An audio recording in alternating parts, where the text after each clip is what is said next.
Tea, Earl Grey. Bienvenue au podcast Premier Visionnement. Welcome to the very end of the road not taken. Aujourd'hui, on parle d'un épisode de Star Trek Picard. Admiral Picard, I leave this situation in your capable hands. Bien entendu, avant de commencer à écouter le podcast, je vous suggère fortement d'écouter l'épisode de Star Trek discuté aujourd'hui, car je vais le spoiler complètement. I want to live, however briefly. Bonne écoute.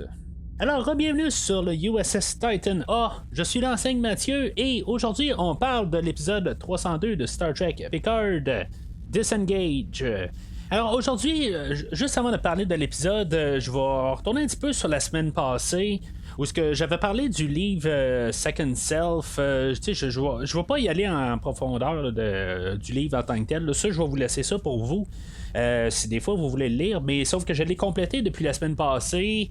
Le livre, je pense que ce qui était important à lire ou à savoir avant de lire le livre, parce que j'ai changé un peu de perspective. Puis, honnêtement, quand je l'ai fini, je peux pas dire que c'était le meilleur des livres là, de Star Trek que j'ai lu à date. Mais, tu sais, je veux dire, quand j'ai fini avec la semaine passée, la manière que je parlais du livre, ben, tu sais, j'étais un petit peu déçu. Je peux pas dire que je ne suis pas encore un peu déçu du résultat, mais je suis moins amer que j'ai été quand j'ai terminé, quand j'en parlais la semaine passée.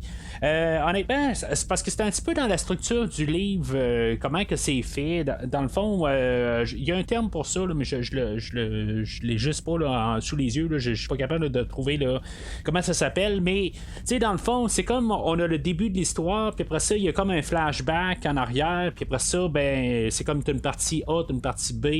Où ce qu'on recule dans le temps, puis après ça, ben, on a une partie C où ce qu'il y a peut-être le gros morceau de l'histoire qui se déroule, qui est encore plus dans le temps, dans le fond, là, dans le temps, là, juste un petit peu vers la fin là, de Deep Space Nine, puis dans le fond, une mission là, que Raffi elle avait dans ce temps-là, et puis qu'elle a fait la rencontre là, de Garak à l'époque. Puis après ça, ben c'est ça, tu sais, dans le fond, ça fait un peu l'effet inverse.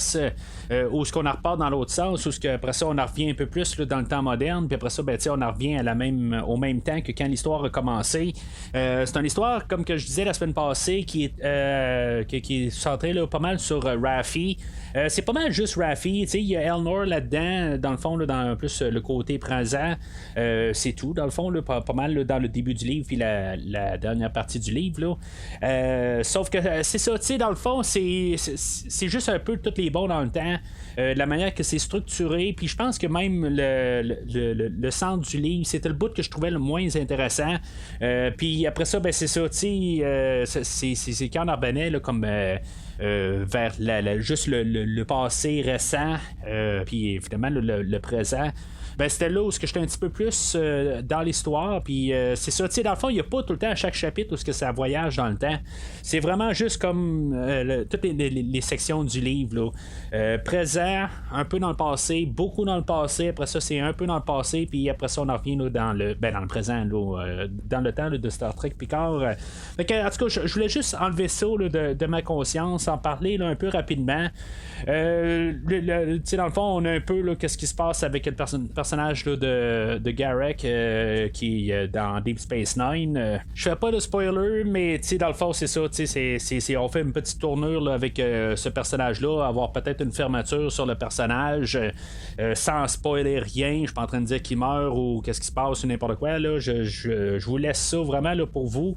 Que je dis une clôture avec le personnage, c'est juste honnêtement, je m'attends pas à ce qu'on ait une série de livres là, basés là, sur le personnage de Garak, parce que l'univers est très riche, même si c'est un personnage là, quand même assez important dans l'univers, qu'on a vu souvent là, dans tout l'univers de Star Trek là, dans Deep Space Nine principalement là. Donc, c'est pas un livre que j'endosse à 100%. C'est pas le meilleur de Picard. Je pense que le livre de Titan qu'il y avait eu là, au début là, avec qui était principalement sur le Titan, c'était vraiment concentré sur une histoire avec William Riker et Deanna Troi. Puis je pense que c'était sur leur garçon ou leur enfant. Là, je me rappelle plus trop exactement. Là, je pense que c'était un garçon que dans le fond que lui il va mourir là, avant la fin de l'histoire. Puis c'est ça, dans le fond, là, toute cette histoire-là, je pense que c'était la meilleure histoire. Après ça, on avait le premier livre de Star Trek Picard, où dans le fond, Picard donnait sa démission. The Last Best Hope, dans le fond, c'est ça, c'était comme le prequel à l'histoire de Picard.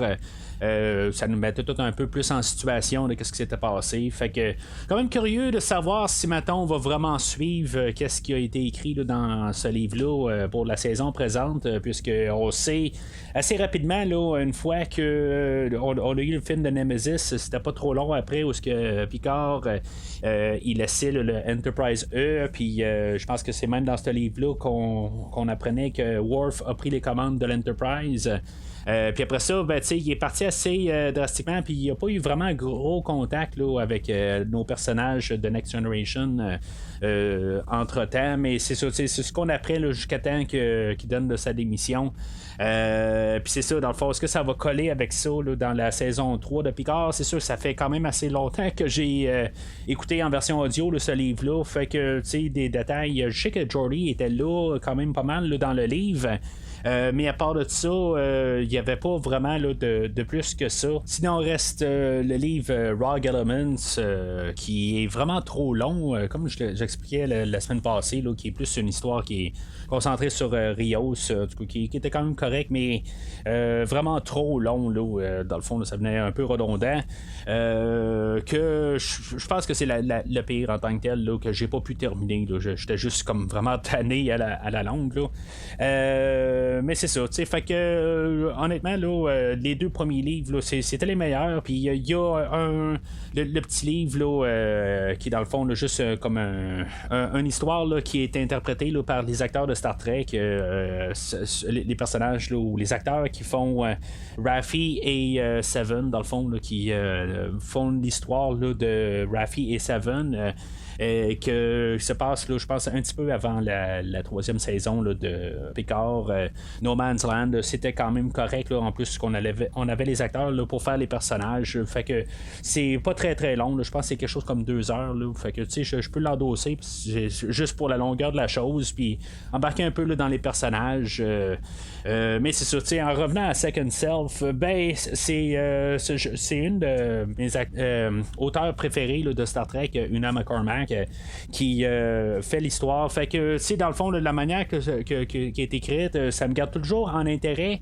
Mais c'est ça, c'est juste l'histoire en tant que telle qui est quand même un peu pauvre, que j'ai pas super d'intérêt. Peut-être qu'aussi, moi, personnellement, je sais que Garak est un personnage qui est bien aimé là, du monde de Star Trek, mais moi, en tant que tel, j'ai jamais vraiment beaucoup embarqué dans le personnage.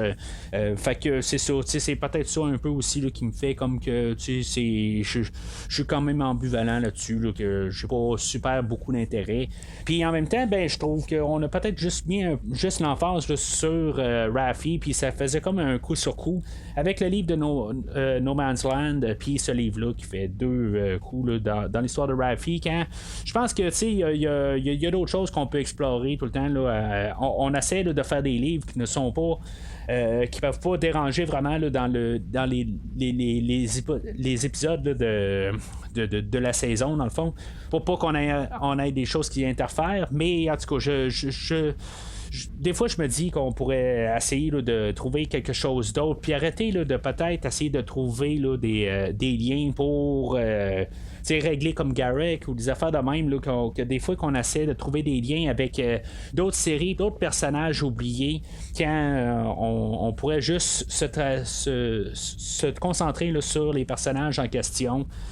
Qu'on aurait pu vraiment juste se concentrer au pire sur Raffi puis sa relation avec Elnor. C'est un peu ça qu'on fait dans ce livre-là, mais pas besoin d'amener tout le temps quelqu'un là, de l'histoire là, qui a été élaborée là, il y a une vingtaine d'années là, qu'on avait là, Deep Space Nine, Voyager, Star Trek The Next Generation. Pas besoin de tout le temps incorporer là, un personnage classique, si on veut. Là. Et même, j'avoue que des fois, c'est ça qui me renferme, qui me turn off un peu. C'est des fois juste aller de l'avant, lâcher un peu le passé, puis aller de l'avant avec les personnages, puis qu'eux autres y aient leur histoire propre à eux, pas toujours besoin là, d'être rattachés à quelque chose. Bon, fait que on commence à parler là, de l'épisode là, de Disengage. Dans le fond, on revient là où ce qu'on était là, carrément là, à la fin là, du premier épisode. En face, le vaisseau qu'on va prendre là, plus tard, là, à la toute fin de l'épisode là, qui s'appelle là, le Shrike. On va commencer l'épisode là, 2 semaines avant où ce que comme l'épisode commence, là, on a une chanson là, du groupe Baby. La chanson Star Child, qui est une tune de 1969. Tu sais, je me suis informé un peu sur la chanson. Tu sais, c'est quelque chose qui sonne pareil comme genre du Creedence Clearwater Revival. Là. En tout cas, c'est très similaire à ça. Mais c'est ça, tu sais, je regardais le groupe, mettons, sur Spotify, là, où il y a genre 5000 auditeurs par mois. Fait que, tu sais, je me suis dit, est-ce que c'est un classique que j'avais oublié ou, tu sais, c'est une nouvelle tune réinterprétée ou quelque chose de même. Mais non, c'est vraiment une vieille tune. Puis, juste 5000 auditeurs par mois. Fait que, tu sais, dans le fond, c'est clairement pas une chanson qui a passé le temps, là. C'est juste qu'il y a vraiment un groupe niche là, qui écoute ce groupe-là par mois. Mais tu sais, je me suis dit, est-ce que il y a quelque chose que j'ai pas compris à quelque part? C'est pas que c'est mauvais, là, mais je me dis juste que c'est tellement niche aujourd'hui, puis dans 300 ans d'aujourd'hui, ça va être encore plus niche, là, on s'entend. Mais c'est ça, je me dis, la chanson ou le groupe Baby, ben... c'est probablement parce qu'on avait tout le budget qui est allé là, pour recruter là, tous les acteurs pour Next Generation, puis qu'on n'avait plus d'argent ou plus de budget pour payer du CCR. Mais tu sais, ça fait un peu similaire à ça là, dans First Contact, là, quand on joue là, des covers ou en guillemets là, des mauvais covers de chansons connues dans tout le film là. Du coup, je me rappelle pas exactement c'est tout quoi les chansons là, qui jouent dans First Contact, mais Zefram Cochrane là, il y a tout le temps un jukebox là, puis je pense qu'il y a une vraie chanson. Je pense que tout le restant là, c'est des covers, mais en tout cas je suis pas vraiment là pour parler de chansons, mais je trouvais juste ça drôle là, quelque part là, pourquoi qu'on a une chanson qui est genre inconnue là, qui joue au début. Mais en même temps, tu garde elle fait sa job. Il n'y a pas de problème avec ça. Fait qu'on commence 2 semaines avant, puis c'est là qu'on a l'introduction là, de Jack Crusher, que dans le fond, il est en train là, d'arriver là, à Sarnia Prime pour apporter une cargaison. Puis dans le fond, c'est ça, tu sais, il essaie là, d'acheter là, les Fenris Rangers là, qui embarquent à bord. Puis que dans le fond, il va comme les acheter là, pour pouvoir passer, se rendre à la planète. Puis c'est ça, ben dans le fond, eux autres, les Fenris Rangers, faut pas oublier là, que Seven of Nine, elle a travaillé avec eux autres là, dans les 2 dernières saisons là, de Picard. C'est comme genre là, des chasseurs de primes là, tu sais, dans le fond, pas nécessairement là, dans le mauvais côté, là, des genres des vigilantes là, qui appellent, là, des. Tu sais, ça sont pas le bon côté, là, mais c'est ça, tu sais. En tant que tel, là, il tombe là, sur le personnage de Jack Crusher et finalement, ben, ils vont le vendre quelque part pour probablement ramasser là, la récompense. Une note de même, Jack Crusher. Si mettons là, c'est le fils à Beverly Crusher, c'est correct, il a son nom à elle, mais on s'entend que c'est Beverly Crusher, c'est pas son vrai nom. On la connaît sous le nom de Beverly Crusher, mais Beverly Crusher, le nom de Crusher, c'était le nom de son mari, Jack Crusher, qui est mort avant The Next Generation. Fait que, tu sais, pourquoi que lui il s'appelle Jack Crusher, il s'appelle pas un autre nom, tu sais, surtout qu'il va être l'enfant à Picard là, qu'on va apprendre à la toute fin de l'épisode. En tant que tel, là, il aurait dû avoir le nom de Beverly, dans le fond, là, au moins, puis en tout cas, je trouve juste ça, je comprends pourquoi qu'on le fait pour le narratif, puis pour nous cacher son identité, puis même que si maintenant ça serait son nom de jeune fille à elle, ben pourquoi on serait tous mêlés, là, il faudrait que on pourrait mettre quand même un peu là, à l'évidence là, qu'elle s'appelle je sais pas moi, Beverly Tremblay Crusher, quelque chose de même, là, puis qu'après ça, lui, il s'appelle Jack Tremblay, là. Une genre de passe de même, là, juste pour un peu établir ça. Fait qu'en tout cas, on le fait pas, puis je comprends pourquoi qu'on le fait pas, ça serait un peu tout nous mêler dans tout ça. Mais c'est ça, tu sais, je veux dire, c'est comme le garçon à Picard a le nom de l'ex, l'ex, le défunt mari là, de Beverly. Fait qu'en tout cas, c'est comme un hommage à lui. Peut-être que aussi c'est dans le fond c'est leur rencontre un peu aussi là, je pense que Picard il approuverait là, en tant que tel là. Il serait pour ça quelque part là, pour rendre hommage là, à Jack Crusher. Mais c'est ça, tu sais, je veux dire, je trouve juste quand même que il y a quelque chose qui marche pas quelque part là, sur le baptistère, il y a quelque chose qui marchera pas. Là. Mais bon, en tout cas, tout dans l'histoire là, de ça, là, je pense que ça va être l'histoire de la semaine prochaine où ce qu'on va nous dire, c'est ça, comment que ça a été son garçon, puis qu'est-ce qui s'est passé, puis tout ça, puis pourquoi que Beverly a jamais dit à Picard. Je pense que ça va être dit pas mal là, dans les premières 15 minutes là, du prochain épisode. Tant qu'être parti là-dessus, j'aime quand même qu'on nous garde ça, tu sais, on nous le met quand même sur la table tout de suite. Il y a William Riker qui arrive un bout, il dit tu sais, il arrête pas de lancer un peu là, des regards à Picard. Il dit il me semble qu'il y a de l'air familier, tu sais, puis tu vois-tu vraiment qu'est-ce qu'on voit tout, puis pourquoi tu danses alentour. Il dit tout ça à Picard, puis Picard fait comme si, mettons, il a aucune idée de ça, puis tu sais, dans le fond, il fait un peu là, le gars qui fait semblant de rien savoir, mais j'aime quand même là, que on le sait quelque part. Aussitôt qu'on l'a vu, on savait là, que ça allait probablement être le garçon à Picard. Là, il y avait un épisode là, dans Next Generation là, qu'il y avait un fils Picard que dans le fond il s'est trouvé pas être son fils, mais c'est quelque chose qui avait déjà été testé. Là. On a une histoire là-dessus où on a eu un fils, puis finalement, qu'il l'était pas. Fait que là, ça serait un petit peu redondant si, mettons, éventuellement, on arrive l'épisode prochain, là, qu'on découvre que c'est pas son garçon, puis que Beverly, elle a comme dit ça juste pour. Elle a dit. Elle l'exprime pas, mais, tu sais, Picard, il prend sur lui là, pour dire que c'est son garçon. C'est soit qu'à quelque part, pour une fois, puis je répète un peu ce que j'ai dit la semaine passée, contrairement à la saison 2 où ce que des fois on est là-bas pour nous dire vraiment quelque chose pour être sûr qu'on comprenne bien, aujourd'hui ils sont pas obligés de nous le dire, même si Picard va arriver puis va nous le dire par la suite, mais Picard a compris assez rapide que c'était son garçon, puis il va agir avec ça. Oui, il va le dire que c'est son garçon, il va l'affirmer, mais tu sais, en même temps, techniquement, elle l'a pas dit. Fait que la semaine prochaine, elle pourrait juste dire tu sais, je te faisais signe pour ça, dans le fond, tu sais, juste pour protéger mon garçon. Mais on va juste y aller avec l'idée que c'est le garçon à Picard pour les sortir de la situation. En tout cas, on va voir tout avoir l'éclaircissement de ça là, la semaine prochaine. Fait qu'on va rembobiner là, plus vers le début de l'épisode. On a ce qui se passe là, sur le Titan. On a Seven puis le Captain Shaw que dans le fond là, Seven elle veut aller à la rescousse du Helios là, qui est le vaisseau. Je sais pas si c'est vraiment le Helios là, mais je vais l'appeler le Helios là, le vaisseau là, des deux Crushers. Puis c'est ça, dans le fond là, Shaw il veut pas y aller parce que dans le fond ils sont pas dans le système, puis ils n'ont pas d'affaires là, puis lui dans son livre à lui, ils sont allés dans le trou, ils se sont plantés là, dans où ils sont, c'est leur problème, ils sont même plus dans la fédération. À quelque part là, je pense que j'adore le personnage de Shaw. C'est pas que j'approuve tout ce qu'il fait, mais la manière qui était interprétée, le gars il est comme genre un peu blasé, ou dans le fond il s'en fout un peu à quelque part là, il suit le protocole, puis à quelque part, on voit qu'il y a quand même d'un côté d'expérience. Il se dit, eux autres, ils ont fait ça. Pourquoi que moi, je vais risquer mes 500 personnes à bord de mon équipage pour des personnes qui agissent d'une telle manière?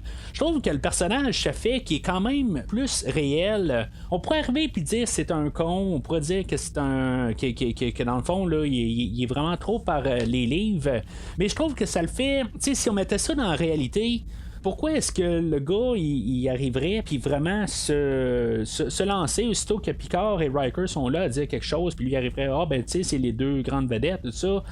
Pourquoi j'irais me mettre en arrière d'eux autres?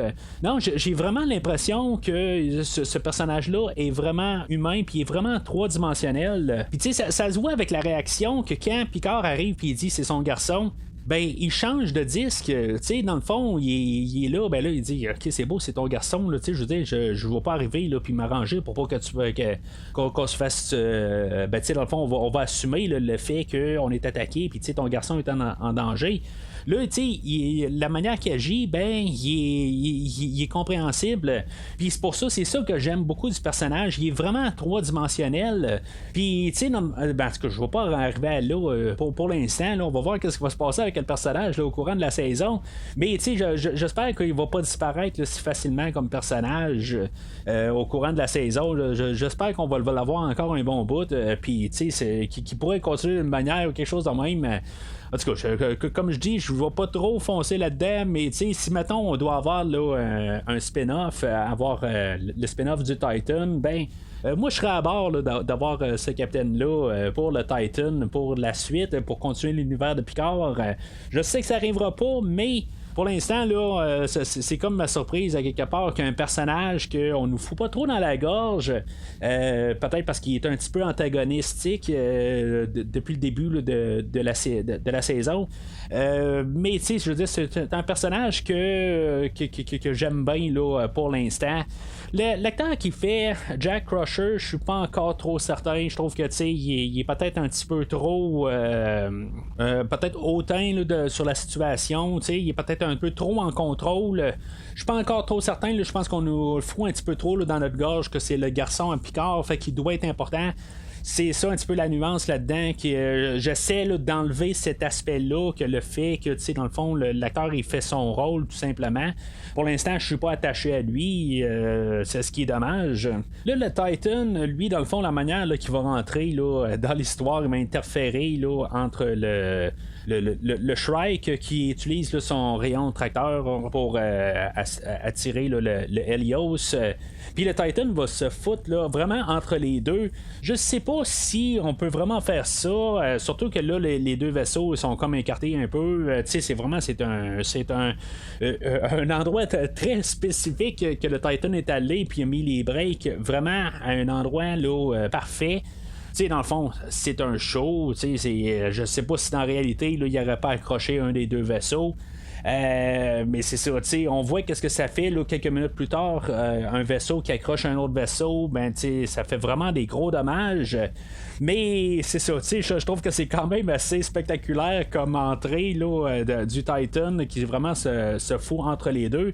Je sais pas si le Titan ne serait pas attiré par le Shrike, mais c'est sûr qu'on voit que le Titan est quasiment plus gros que le Shrike. Fait que, en tout cas, c'est peut-être juste dans l'angle qu'ils nous ont placé ça, quelque part, que le Shrike est quand même encore plus gros que le Titan.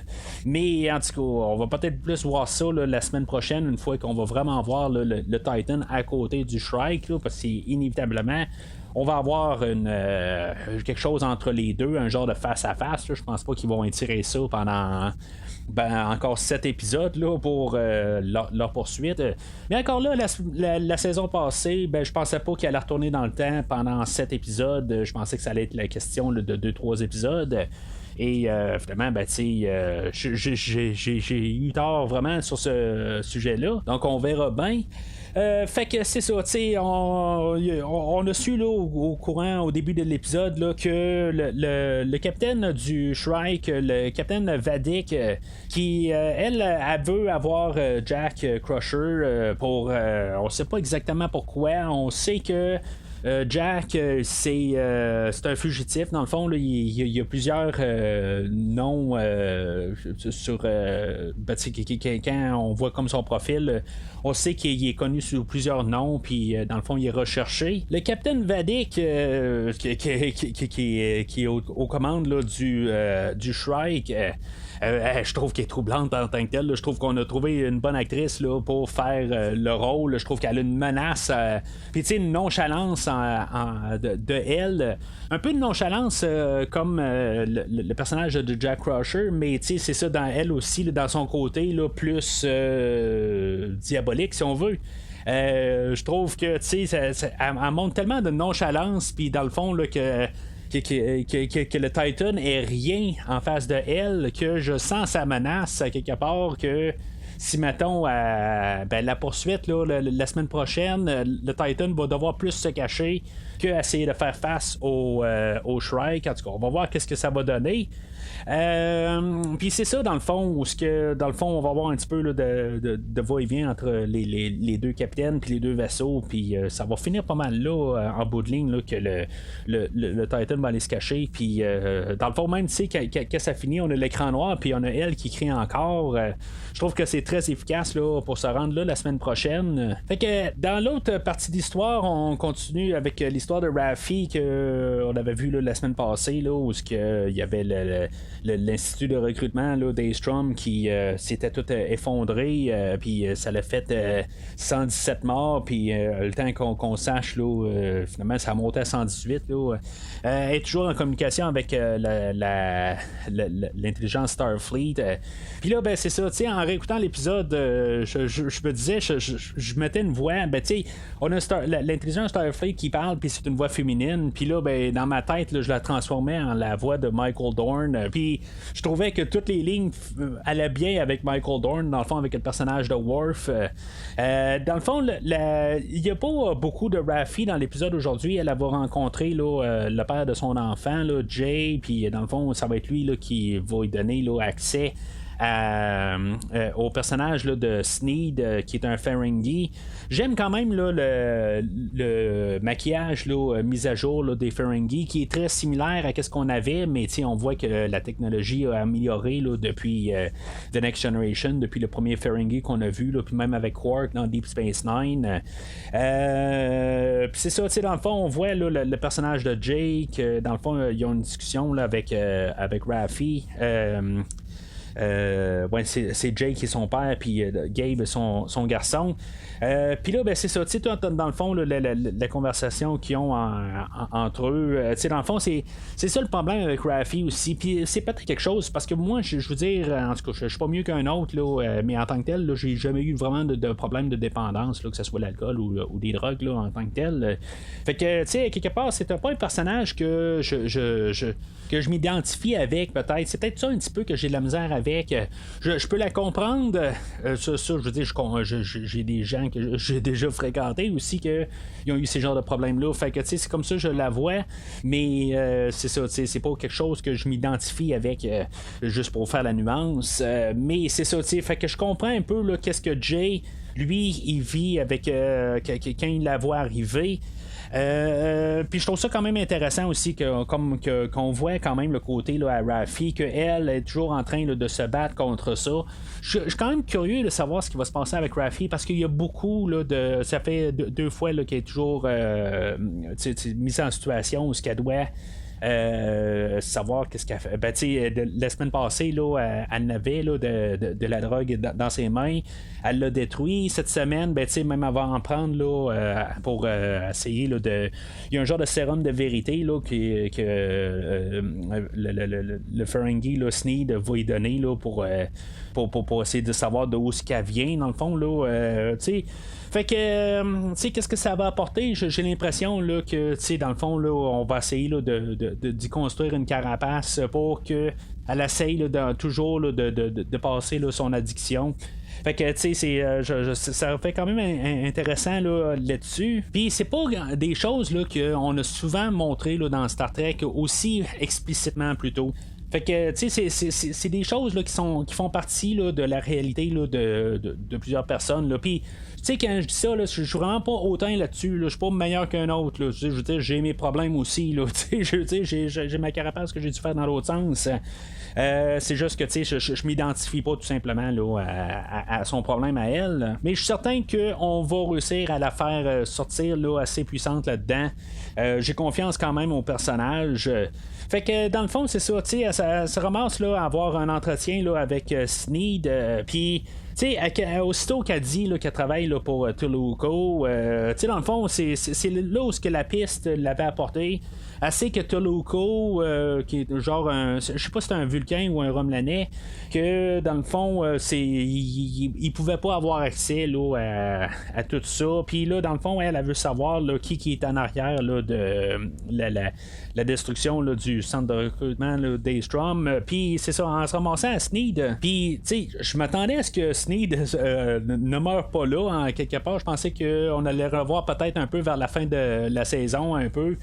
Juste comme n'importe quel Ferengi là, qu'on voit des fois là, juste pour mettre un petit côté humoristique ou un peu là, Mécalan va leak un peu là-dedans. Mais quand on voit l'entrée de Worf aujourd'hui, c'est vraiment spectaculaire en tant que tel. Je veux dire, je le voyais tout de suite là, aussitôt que j'ai vu le Batlet sortir de arrière là, un des gardes du corps à Sneed. Là, je me suis dit, c'est Worf qui arrive. Puis dans le fond, c'est ça, c'est lui qui était pour l'intelligence Starfleet, mais qui coupe la tête carrément directement là, de Sneed. Je trouvais ça quand même assez cru. Puis, tu sais, dans le fond, je pense qu'on n'a jamais vu un attaque là, de Batlet aussi dévastateur que ça. Fait que, tu sais, dans le fond, là, Michael Dorn qui revient aujourd'hui, tu sais, dans le fond, c'est pour quelques secondes, mais vraiment les quelques secondes là, qui ont fait le plus d'impact là, dans tout l'épisode aujourd'hui. Michael Dorn, rendu à sa 277e apparition dans Star Trek, c'est de loin l'acteur qui est apparu le plus souvent là, dans Star Trek. Puis ça, c'est en plus des 5 films. Fait que, tu sais, il y a genre Cole Meany là, qui fait l'ingénieur O'Brien, qui est genre 50 épisodes de moins, parce que lui, il avait apparu aussi là, dans Next Generation pour beaucoup d'épisodes, mais c'est les deux acteurs qui ont le fait le plus là, dans Star Trek, mais Michael Dorn, c'est ça, vraiment là, de loin, puis il va encore en rajouter sur son CV aujourd'hui. Je suis quand même curieux, là, la semaine prochaine, on va savoir qu'est-ce qui s'est passé, pourquoi il est plus aux commandes de l'Enterprise F. C'est sûr que ça fait une vingtaine d'années, fait que c'est sûr qu'il peut avoir passé à autre chose. Mais c'est ça, tu sais, on avait souvent parlé là, de peut-être faire une série sur Captain Worf. J'aimerais ça, surtout avec l'apparition d'aujourd'hui, là, je pense qu'on aurait peut-être quelque chose à faire. J'aimerais ça, tu sais, peut-être pour une genre de série là, de 3 saisons. Peut-être une série de juste une saison là, pour avoir le personnage de Worf. Je pense que ça vaudrait la peine. Je pense que le public pourrait l'avoir. Ça l'apporterait une autre point de vue. Un autre point de vue plutôt pour une série en tant que telle là, du côté Klingon, voir qu'est-ce qui se passe aussi là, sur Chronos en même temps ou n'importe quoi. Moi je serais pour ça, pour apporter ça. Mais c'est ça, tu sais, dans le fond, c'est comme le côté Raffi, c'est vraiment comme le 5 minutes par épisode, là, maximum 10, là, où on consacre un peu là, une histoire de fond. C'est clair que ça va nous ramener là, avec l'histoire principale éventuellement, ça va se ramasser à ça. Mais c'est ça, dans les grosses lignes, là, dans le 45 minutes là, d'épisode aujourd'hui, qu'est-ce qui s'est passé? On a le Titan qui a rejoint notre capitaine et notre admiral. Puis que dans le fond, on a su que le Jack Crusher, ou on a confirmé que Jack Crusher était le garçon de Picard. Et que finalement, on a ramené là, un deuxième personnage de Next Generation, on a ramené, ou un troisième plutôt, on a ramené Worf aujourd'hui. Fait que tu sais, c'est ça. La semaine prochaine, ça va être quoi? On va savoir un peu le bagage à Worf. On va rapporter peut-être un autre personnage, je sais pas qui. Mais c'est ça, tu sais, quelque part, je pense qu'on va en rapporter un par semaine pour finalement avoir pas mal tout le monde là, vers la 8-9e là, qu'on va pouvoir quelques épisodes là, se ressentir. Je suis certain qu'il y a un épisode où on va soit retourner là, sur le Enterprise E. Je sais pas si le vaisseau qu'on voit aujourd'hui c'était le vaisseau principal. Sur le poster, ça a l'air être le Titan. On n'arrêtait pas de parler de l'Enterprise F, mais moi je vois pas mal là, le Titan qui est en action là, depuis le début de la saison. Fait que est-ce qu'on va avoir le F ou on va garder le Titan jusqu'à la fin de la saison? Je sais pas. Mais si on ramène tout le monde, on n'a comme pas le choix quelque part de ramener l'Enterprise. Je pense que c'est ça qui est dû quelque part pour vraiment, si on veut vraiment faire une réunion, on doit se ramasser sur l'Enterprise. Est-ce que ça va être l'Enterprise Day? C'est ça ma question quasiment. Si mettons, on va pas faire un genre là, de trip dans le temps ou est-ce qu'on va ramener l'Enterprise Day ou quelque chose de même. Il va falloir, je pense, qu'il y ait une genre de simulation ou quelque chose de même qui se ramasse sur l'Enterprise Day. Je pense que c'est immanquable, c'est impossible de ne pas le faire. Surtout avec la semaine passée, où on n'arrêtait pas de faire des références au Enterprise Day. Qu'est-ce qui va se passer? En tout cas, moi, je sens qu'on s'en va vers là, à quelque part. On va devoir aller sur le Enterprise Day. Mais en tout cas, ça va être plus tard pour la saison. Mais c'est ça. Fait que c'est pas mal tout pour aujourd'hui. La semaine prochaine, ben, c'est ça, on va parler là, du 3e épisode. Je vois pas beaucoup de commentaires sur Facebook, que ce soit pour n'importe où. Là, je parle pas du post du podcast, je parle de partout. Je vois pas grand monde là, qui parle du 2e épisode parce que je pense que justement là, c'est juste comme un peu la retombée là, de la première épisode. Il se passe pas grand chose à part le grand retour de Worf. Puis c'est ça, juste confirmer ce qui s'est passé la semaine passée. La semaine prochaine, je pense qu'on va peut-être avoir brassé un peu les choses. Toujours curieux de savoir comment qu'on va ramener là, Data ou Sung. Là. Je sais pas quel personnage qu'on va prendre là-dedans, mais c'est sûr que Sung va revenir. Là. Je pense pas que ça va être en Data. Ou justement, on va essayer de trouver une manière que ça soit Data. Je pense que ça serait un petit peu là. Je trouve que dans la finale là, de la première saison de Picard avait bien fini avec Data. En tout cas, je vais en reparler là, quand Brent Spiner va se pointer là, sur le plateau de tournage. Qu'est-ce qu'on a fait avec? Est-ce qu'on a ramené Data ou qu'est-ce qu'on fait avec? Là? Fait que ça, je vais garder plus mes pensées là-dessus, plus approfondir là, pour cet épisode-là en particulier. Mais sinon, d'ici le prochain épisode, longue vie et prospérité. I am beginning to regret that I ever allowed myself to be talked into doing this. Merci d'avoir écouté cet épisode de Premier Visionnement. J'espère que vous vous êtes bien amusés. Damn Q! Je vous donne rendez-vous la semaine prochaine pour la couverture d'un autre film. The past is now. Si vous voulez entre-temps regarder le catalogue complet du podcast et télécharger des épisodes passés, rendez-vous sur premiervisionnement.com. So, how do we make this Mr. Alphabet undo what he did to us? Vous pouvez aussi suivre le podcast sur plusieurs plateformes, dont Apple Podcast, Spotify, Podbean, Google Podcast, Amazon Music et YouTube. N'hésitez pas à donner une critique de 5 étoiles sur la plateforme de votre choix. I was standing up for the Federation, for what it represents, for what it should still represent. Vous pouvez également suivre Premier Visionnement sur Facebook et Twitter pour rester informé de nouveaux épisodes. Admiral, I'm no longer in command of this ship. Premier Visionnement a besoin de votre aide pour grandir. Vous pouvez partager le podcast avec vos amis qui s'intéressent au cinéma de tout genre. And we have powerful tools, Rios. Openness, optimism, and the spirit of curiosity. En espérant vous voir au prochain épisode. Capitaine, how I missed you.